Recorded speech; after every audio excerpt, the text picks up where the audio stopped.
السلام عليكم أعزائي المتابعين.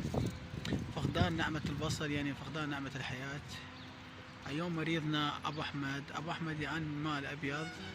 فاليوم اشترينا المستلزمات مال العملية، ستكون العملية بإشراف الدكتور محمد عباس المشهداني. انتظرونا. حاليا أبو أحمد في صالة العمليات وننتظر خروجه من العمليات، إن شاء الله بالشفاء العاجل، وإن شاء الله عملية ناجحة. انتظرونا إن شاء الله. تم إجراء عملية جراحية في مستشفى طوارئ تكريت بإشراف الدكتور محمد عباس المشهداني. المريض عمي أبو أحمد، وحاليا عمي أبو أحمد يتمتع بالصحة جيدة. تحياتي لكم الناشط المدني مصطفى العراقي. اليوم أكملنا بإجراء عملية عمي أبو أحمد من مستشفى طوارئ تكريت، وانتظرونا الأسبوع القادم حملة أخرى. تحياتي لكم الناشط المدني مصطفى العراقي.